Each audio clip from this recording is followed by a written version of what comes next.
Jadi dosa itu ada dua macam, ada dosa berhubungan dengan haknya Allah, ada dosa yang berhubungan dengan haknya manusia. Kalau haknya Allah seperti meninggalkan sholat, berzina, ya, berbohong, ya, itu adalah dosa berhubungan dengan Allah Subhanahu Wa Taala. Kalau dia taubat, Allah maafkan. Tapi kalau berhubungan dengan manusia, termasuk bohong tadi, maaf, itu berhubungan dengan manusia. Bohong, manipulasi data, menipu, ya, tidak bayar utang, gunjing, fitnah, ini semua berhubungan dengan manusia. Ini tidak cukup dengan taubat. Taubat kepada Allah dan dia harus mengembalikan dan meminta maaf kepada manusia. Kalau dia sudah taubat, kalau dia belum minta maaf, nggak dimaafkan. Orang itu punya hak menuntut hari kiamat. Kecuali dalam satu keadaan, kata ulama, dia tidak faham, sekarang dia sudah faham. Kemudian dia baru taubat nasuha. Sebelum meninggal, hubungan sama Allah selesai, tapi hubungan sama makhluk enggak. Harus diselesaikannya. Makanya kan kata Nabi SAW hadis yang masyhur, apakah kalian tahu siapa orang yang bangkrut? Kata para sahabat, ya Rasulullah, orang yang dirham dinarnya habis, bisnis bangkrut. Kata Nabi SAW, tidak. Orang yang bangkrut yang datang hari kiamat membawa pahala sholat, pahala zakat, pahala haji, tapi dia sisi lain pernah memukul orang ini, mengambil haknya orang yang itu. Maka mereka semua datang menuntut dan diberikan kepada orang-orang tersebut. Kalau sudah habis pahalanya dan masih ada yang menuntut, ditimpahkan dosa-dosa orang yang menuntut kepadanya, sehingga dia akhirnya kehabisan pahala, bangkrut betul. Kemudian juga dia akan menanggung dosa orang-orang dan disiksa sesuai dengan kadar dosa itu. Jadi kalau dia tanggung dosa zina, dia akan disiksa dengan siksaan zina. Dosa membunuh, maka dia akan, ya, dihukum dengan cara dosa hukuman membunuh. Dan inilah orang yang bangkrut, ya. Ada dua hal yang harus kita perhatikan kalau musibah sedang datang. Kalau datang cobaan ini, bagi orang beriman, ya, kita bicara. Yang pertama, dia harus sabar, terima sebagai cobaan dari Allah. Yang kedua, teman-teman sekalian, ini penting sekali untuk digarisbawahi. Selain sabar adalah dia yakin bahwasanya dia akan keluar dari masalah itu, karena Allah mengatakan, fa inna ma'al usri yusra, inna ma'al usri yusra. Di setiap cobaan itu ada kesulitan, ada kemudahan, dan setiap kesulitan akan ada kemudahan. Baik, kita tutup teman-teman sekalian dengan renungi sama-sama. Saya akan bacakan ayat surah Al-Ankabut, surah nomor 29, ayat 1 sampai ayat 7. Ayat 1 sampai ayat 7. A'udzu billahi minasyaitonir rajim. Alif lam mim. Ahasiban nasu an yutraku ay yaqulu amanna wa hum la yuftanun. Alif lam mim. Apakah manusia itu mengira bahwa mereka akan dibiarkan saja mengatakan kami telah beriman, sedangkan mereka tidak diuji? Walaqad fatanna alladhina min qablihim fala ya'lamanna Allahu alladhina sadaqu wa la ya'lamanna al-kadhibin. Sesungguhnya kami telah menguji orang-orang sebelum mereka, maka sesungguhnya Allah mengetahui orang-orang yang benar dalam keimanannya, dan juga Allah mengetahui orang-orang yang dusta. Itu ayat 3. Ayat 4-nya, am hasibal ladina ya'maluna as-sayyi'ati an yasbikuna sa'a ma yahkumun. Perhatikan baik-baik ayat 4 surah Al-Ankabut, ayat mulia. Kata Allah, apakah orang-orang yang mengerjakan kejahatan, maksiat, dosa, mengira bahwa mereka akan luput dari azab kami? Tahu luput, ya? Tidak kena. Apakah orang-orang yang berbuat dosa mengira bahwasanya mereka akan luput dari azab kami? Amat buruk apa yang mereka sangka itu. Mustahil. Bapak Ibu sekalian, ada orang buat dosa lalu Allah tidak hukum. Menghayal itu namanya. Sekecil apapun dosa yang Bapak Ibu buat, akan ada pembersihannya. Apalagi kalau besar, apalagi kalau terulang-ulang. Jangan mengkhayal teman-teman sekalian. Hati-hati. Hati-hati. Kita kalau buat pelanggaran satu di kantor kita, sudah cukup kita dikeluarkan, dipecat dari kerja. Bagaimana dengan Allah yang Maha Kuasa? Jangan menyangka kita akan lolos. Kalau ada bapak ibu lihat, oh itu orang tiap malam di diskotik, itu orang tiap malam mabuk, itu orang tiap malam berzina, kok enak, ada mobil, ada rumah. Saya tiap hari ke masjid jalan kaki, nggak ada kendaraan. Kita menganggap orang itu lebih bahagia. Bohong. Makin dia ulangi dosanya, makin berat nanti hukumannya. Saya sudah bilang tadi, 1 kali zina beda dengan 10 kali zina. Mungkin ada teman-teman dulu masa lalunya pernah buat kesalahan, lalu dia taubat, sekarang ikut pengajian dia taubat. Jangan heran, sekarang sudah jadi orang baik. Tiba-tiba ada gosip, ada orang yang fitnah, ada orang yang gunjing, ya. Jangan marah teman-teman sekalian. Bersyukur sama Allah dan coba muhasabah. Mungkin dulu sebelum taubat pernah saya gunjing orang, saya pernah fitnah orang. Ini pembersihannya. Bagus di dunia dikasih sama Allah, bagus. Di akhirat berat, nggak masalah, dibersihkan. Sampai kata Nabi SAW dalam hadis Bukhari Muslim untuk orang beriman, Allah terus menguji seseorang hambanya di dirinya, di keluarganya, di hartanya, sampai dia dan keluarganya bertemu dengan Allah pada hari kiamat tidak tertinggal satu dosa pun, dibersihin semua sama Allah. Tapi jangan pernah menyangka kalau orang berbuat dosa lalu mereka lolos, nggak ada teman-teman. Pasti dihukum berat. Bolehkah menamakan nama anak dengan nama Asmaul Husna? Dinisbatkan ke Asmaul Husna, penghambaan. Seperti Abdullah, Abdurrahman. Tapi nggak boleh antum kasih nama Ar-Rahman. Nggak boleh. Ar-Rahim namanya Allah. Gitu kan? Nggak boleh, karena alif lam ini namanya alif lam mu'arraf. Alif lam yang memperkenalkan sesuatu.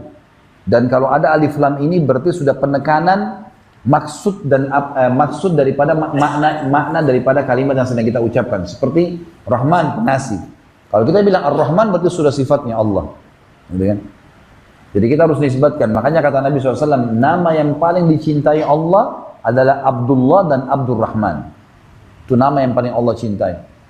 Ini kalau ada punya anak-anak, namain anak-anak seperti ini. Kemudian datang setelahnya semua nama-nama yang dinisbatkan kepada penghambaan Allah. Abdul Ghafur, Abdul Syakur, Abdul Rahim, semuanya masuk di dalamnya. Datang setelahnya nama-nama para nabi, dan nama para sahabat dan nama orang-orang saleh. Cuma memang yang perlu dipahami dalam masalah nama ini adalah usahakan milih satu nama saja, kecuali nama penghambaan kepada Allah. Kita lihat nama nabi-nabi, Adam, Saleh, Hud, Shu'aib, satu nama kan? Ya. Ada di Indonesia orang Muhammad Yusuf Harun, Muhammad Nabi, Yusuf Nabi, Harun Nabi. Siapa yang mau dipanggil? Sudah gitu kita di Indonesia ini ahli ringkas. Sudah Muhammad Yusuf Harun, Harun saja. Baik Harun juga dipanggil Run lagi. Ya. Atau kadang-kadang namanya sudah bagus-bagus dipanggil dengan nama yang tidak bagus artinya. Ada beberapa orang begitu, ketemu sama saya, dipanggil sama teman-temannya, saya bilang nama apa itu? Oh ini nama panggilan, padahal itu nama olok-olok. Nggak boleh. Sebab nama orang tua kasih kan nama baik ya. Berapa banyak orang di Indonesia namanya Muhammad awalnya, tapi nggak dipanggil Muhammad tuh. Padahal Muhammad nama yang baik ya, artinya terpuji, nama manusia yang terbaik. Kenapa kita tidak lakukan? Baik. Kalau ada seseorang bernama Abdurrahman, bolehkah dipanggil Rahman? Boleh, kata ulama. Kalau tidak pakai alif lam. Karena Ar-Rahman namanya Allah. Tapi Rahman bukan. Dia kembali kepada sifat umumnya. Pengasih saja. Sebab manusia juga punya sifat Rahman. Punya sifat pengasih kan? Tapi kalau sudah Ar-Rahman, berarti sudah Allah Azza wa Jalla. Allahu a'lam. Di antara tanda-tanda kiamat kecil adalah lahirnya Nabi Muhammad SAW. Sebagaimana beliau mengatakan, ya hitunglah kiamat itu akan terjadi tanda-tanda kecilnya dengan lahirnya aku, kemudian diutusnya aku, dan meninggalnya aku. Berarti tiga berhubungan dengan Nabi SAW, tanda-tanda kiamat kecil. Lahir, diutus, dan meninggal. Kemudian beliau mengatakan tanda-tanda kiamat kecil juga adalah ya, terbukanya pintu fitnah, gitu kan? Pintu fitnah yang masuk di setiap rumah penduduk Madinah. Dan ini ulama mengatakan sebagaimana Hudzaifah bin Yaman radhiyallahu anhu, sahabat Nabi yang terkenal sebagai orang yang selalu menyimpan rahasia Nabi itu, pernah Umar bin Khattab berkata, wahai Hudzaifah, ya Hudzaifah, wahai Hudzaifah, apakah kapan itu terjadi fitnah itu kapan terjadi, gitu kan? Yang Nabi bilang tanda-tanda kiamat tuh. Kata Hudzaifah kepada Umar, wahai Amir Mu'minin, tidak usah anda takut, karena anda adalah pintunya. Anda adalah pintunya, karena fitnah itu terjadi pada saat Umar bin Khattab meninggal dunia.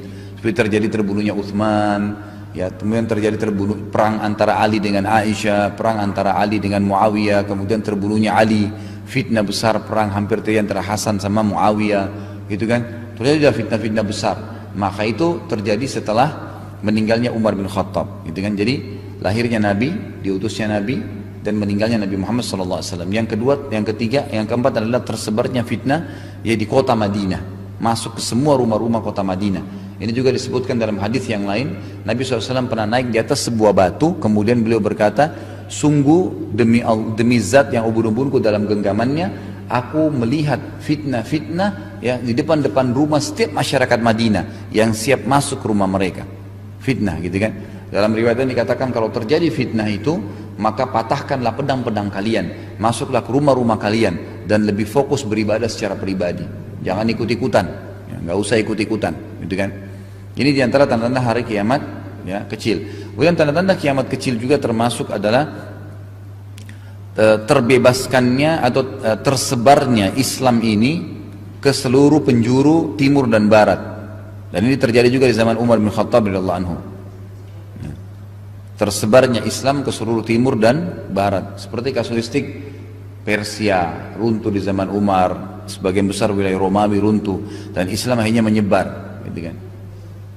Ini tanda-tanda kiamat kecil yang kelima. Tanda-tanda kiamat kecil yang keenam, ya, itu terjadinya ya, fitnah di wilayah haram, pembantaian di wilayah haram, dan ini sudah terjadi ya di Saudi. Ada satu suku Arab waktu itu dan pimpinannya masuk ke Masjid Haram dan membunuh jemaah haji.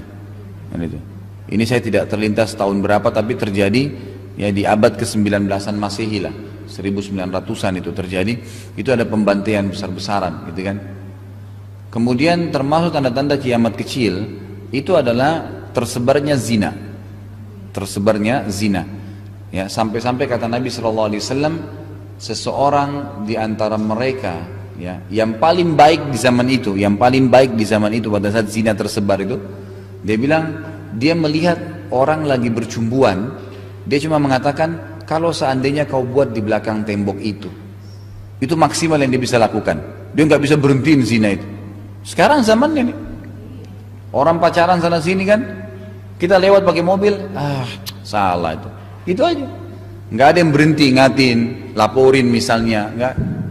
Seperti orang mau ngurus dirinya sendiri, tersebarnya zina dan dianggap suatu hal yang biasa. Dan di sini sebagian ulama hadis mengatakan termasuk penyebabnya zina itu. Ya, tersebar zina jelas-jelasan ya, seperti tempat perzinahan dipasang lampu, dapat izin.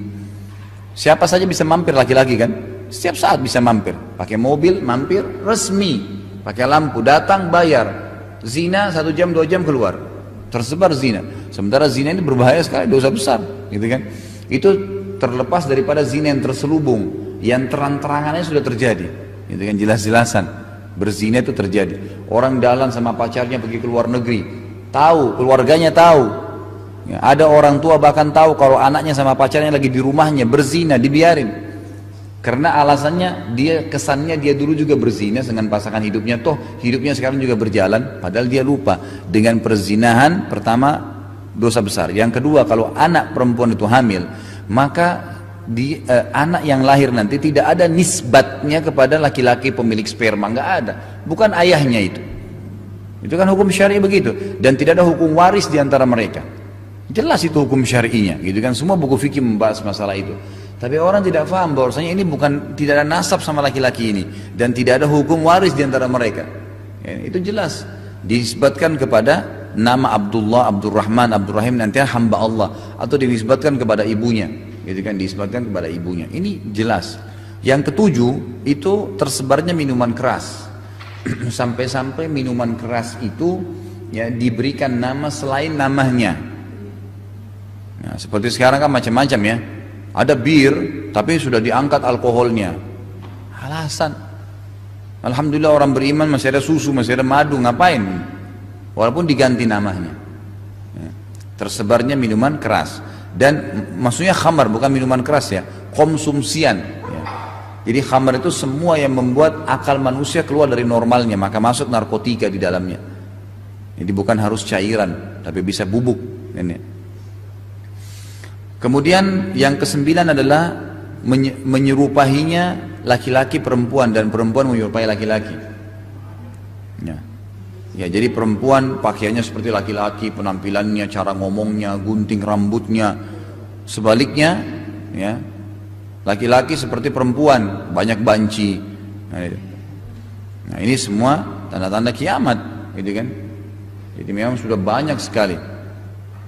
Kemudian yang ke-10, tersebarnya pemimpin-pemimpin yang zalim, sehingga banyak terjadi pembunuhan, pembantaian, gitu kan. Yang ke-11, Al-Quran hanya dijadikan sebagai simbol, bukan lagi rujukan.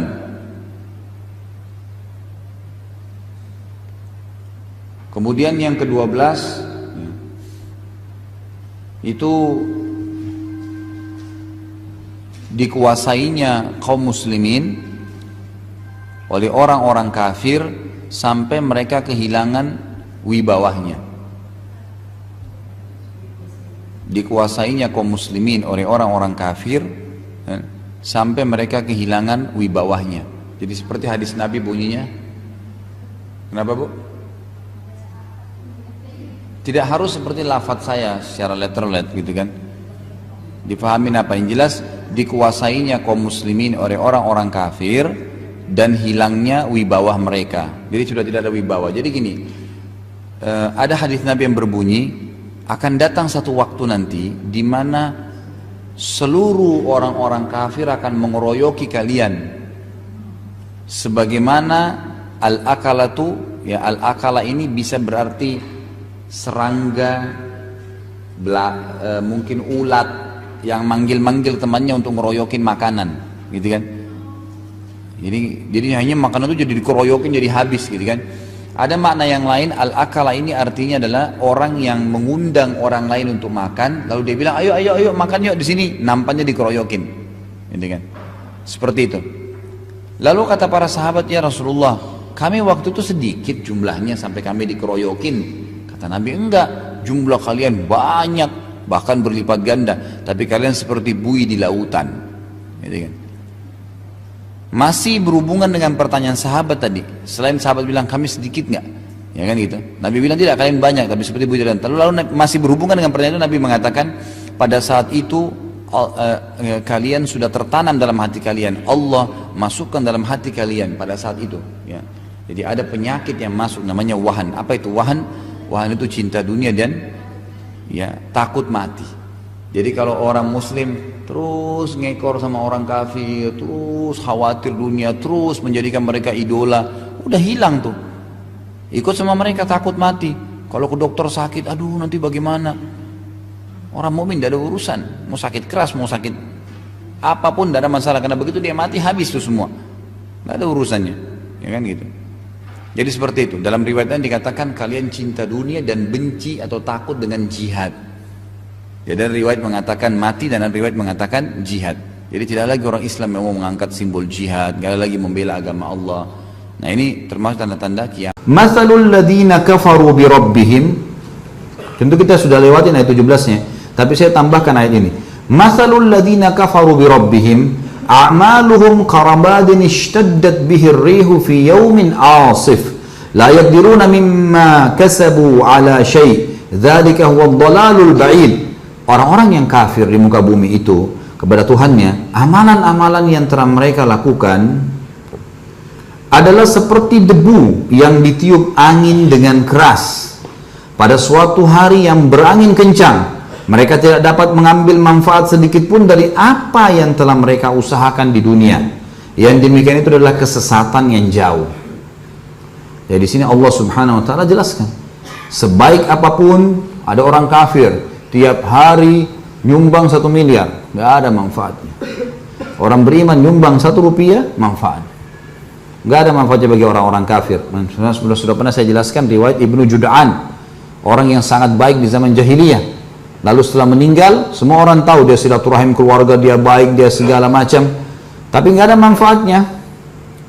Kata Aisyah, ya Rasulullah, Ibnu Jud'an, siapa yang tidak kenal kebaikannya? Bagaimana sekarang amalnya? Dia mati dalam keadaan kafir. Kata Nabi SAW, tidak bermanfaat. Nggak ada manfaatnya, karena dia tidak pernah beriman kepada Allah. Hadis ini teman-teman menjadikan gambaran kepada kita, kalau Ya'juj Ma'juj semuanya masuk neraka. Dan tidak ada di antara mereka yang beriman. Dan ini sudah kita jelaskan di tanda-tanda hari kiamat. Sebelum bahas surga dan neraka kan. Jumlah mereka sangat banyak, sangat banyak. Sampai satu orang dari Ya'juj Ma'juj ini, dia tahu dia akan mati kalau dia sudah punya anak 1000. Kalau sudah lahir, istrinya melahirkan 1000, ada anaknya 1000, dia tahu dia sudah akan mati. Jadi saking banyaknya jumlahnya. Sebagian ulama mengatakan Ya'juj Ma'juj saja 2 suku ini menyaingi semua jumlahnya anak Adam yang lain. 2 suku ini menyaingi semua ribuan suku yang ada di muka bumi ini. Saking banyaknya jumlah mereka gitu. Dan mereka semuanya kufur. Makanya makna hadis yang dikatakan mereka akan turun di satu sungai dan mereka minum di sungai itu pada saat membuat kerusakan di muka bumi nanti menjelang hari kiamat. Sampai orang terakhir dari pasukan mereka datang tidak dapat air di sungai. Sungai habis air diminum. Jadi berapa banyak jumlahnya gitu kan. Makanya wajar sekali sabda Nabi SAW mengatakan, dari setiap 1000 anak Adam, 999 itu Ya'juj Ma'juj. Dibangkitkan juga oleh Allah SWT pada hari kiamat, dan mereka langsung masuk neraka. Ya, karena sudah jelas, ya, mereka memang kufur kepada Allah yang maha tinggi dan maha pemurah.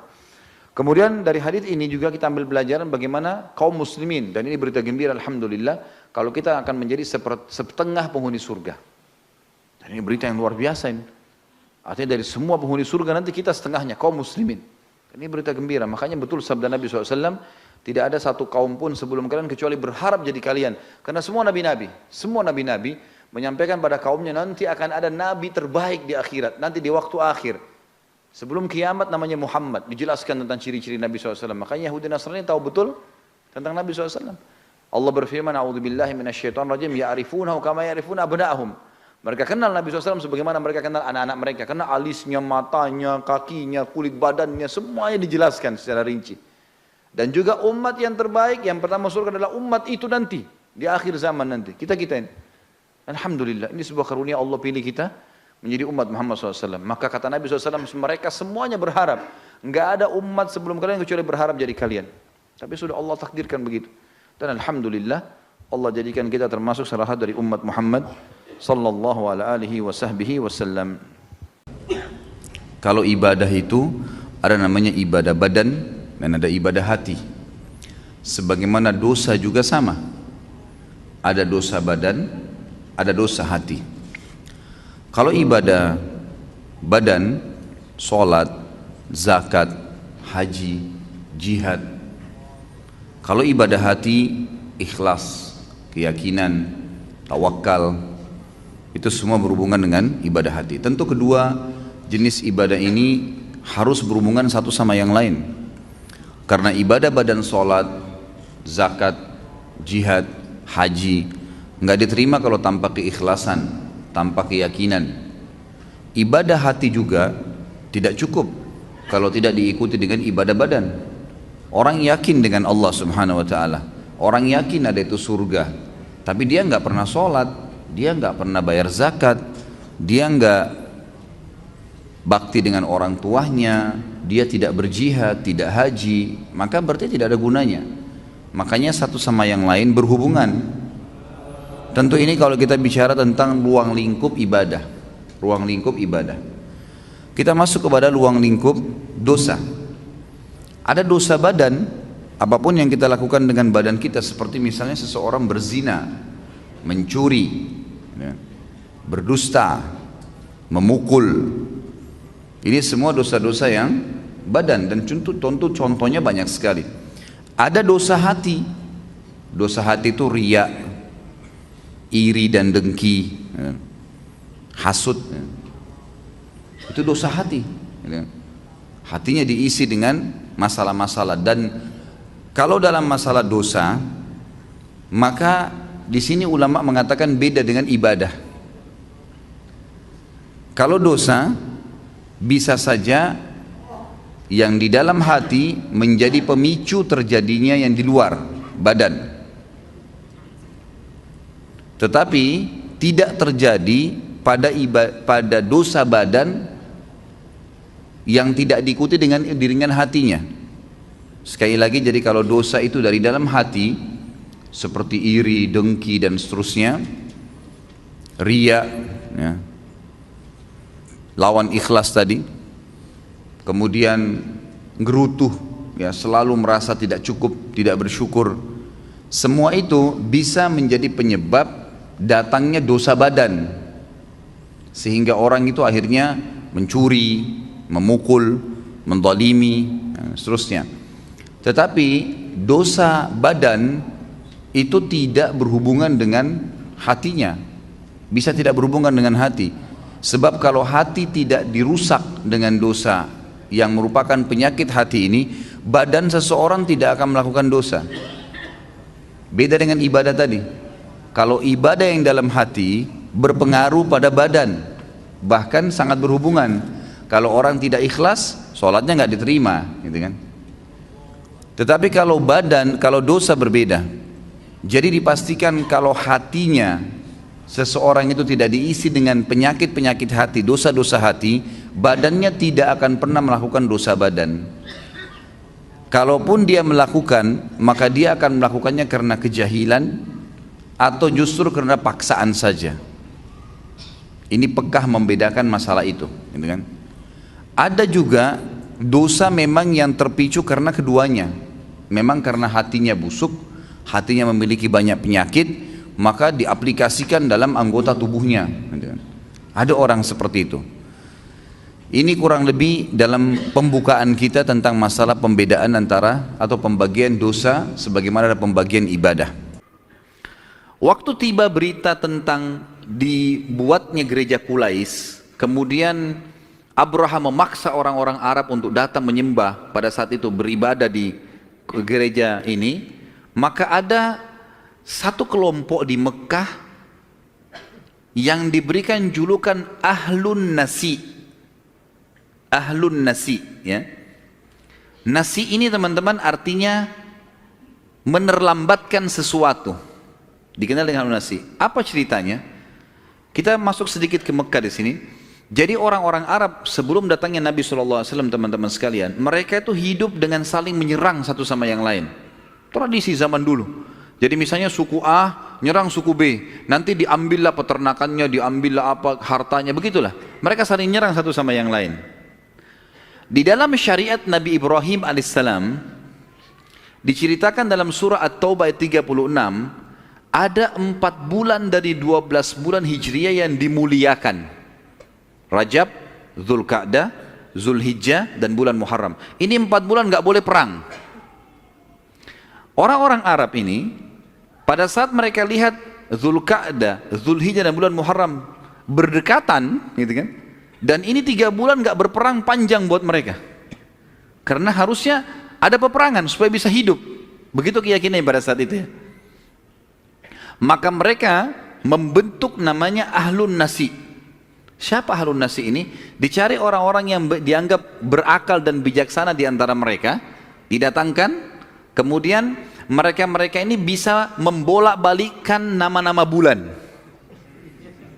Rekayasa keadaan. Misal gini, pas lagi bulan Muharram, udah keputusan kami sekarang bukan Muharram, sekarang Safar. Muharram nanti bulan depan. Keputusan mereka, namanya Ahlun Nasi. Jelas sampai sini? Baik. Ini supaya lebih jelas, teman-teman, saya bacakan ayat Al-Quran, surah At-Taubah 36 yang berbunyi, A'udzubillahi minasyaitonirrajim. Inna iddatash syuhuri indallahi 12 syahran fi kitabillahi yawma khalaqas samawati wal arda minha arba'atun hurum dzalika dinul qayyim fala tadhlimu fihinna anfusakum wa qatilul musyrikina kafatan kama yuqatilunakum kafa wa'lamu annallaha ma'al muttaqin.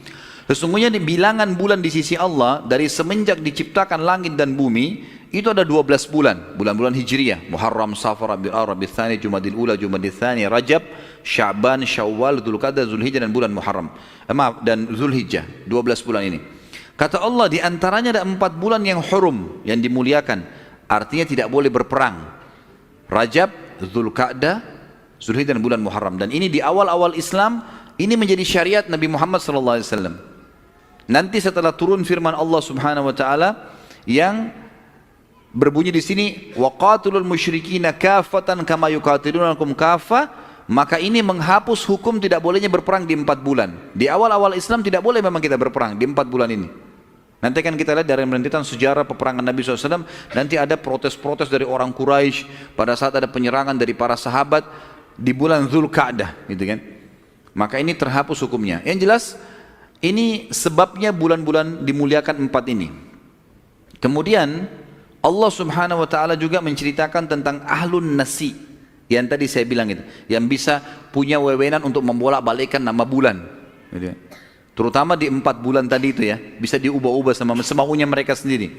Itu Allah menyebutkan dalam surah At-Taubah, surah nomor 9 ayat 37. Dari tadi 36, ini 37-nya. Innaman nasi'u ziyadatun fil kufur. Kalau antum tadi tidak saya jelaskan tentang siapa itu nasi, antum baca ayat ini tidak bisa ngerti nih. Karena nasi ini adalah istilah bagi orang-orang itu tadi yang bolak-balikkan nama bulan. Tentu alhamdulillah di terjemahan sekarang Quran kita sudah mulai ada yang menjelaskan di bawah kecil. Kalau ahlun nasi itu adalah orang-orang ini seperti saya jelaskan tadi. Kata Allah, innaman nasi'u ziyadatun fil kufur yudallu bihi alladhina kafaru yuhallunahu aman wa yuharrimunahu aman liwati'u iddata ma harramallahu fayuhillu ma harramallah. Zuina lahum su'u amalihim wallahu la yahdil qaumal kafirin. Sesungguhnya mengundur-ngundurkan bulan haram, bulan yang dimuliakan, itu adalah nasi. Itu adalah keburukan. Itu akan menambah kekufuran. Maksudnya nasi saja ya, mengganti-ganti bulan yang Allah muliakan tadi sudah perbuatan salah. Tambah lagi mereka kafir kepada Allah. Maka ini kata Allah ziyadatun fil kufur. Ini menambah kekufuran mereka. Tersesatkan orang-orang kafir dengan mengundur-ngundurkan bulan-bulan tersebut. Mereka menghalalkannya pada 1 tahun dan mengharamkannya pada tahun yang lain. Agar mereka dapat menyesuaikan dengan bilangan yang Allah haramkan. Maka mereka menghalalkan apa yang diharamkan Allah. Syaitan menjadikan mereka memandang perbuatan mereka baik, yang buruk itu menjadi baik. Dan Allah tidak memberi petunjuk bagi orang-orang yang kafir.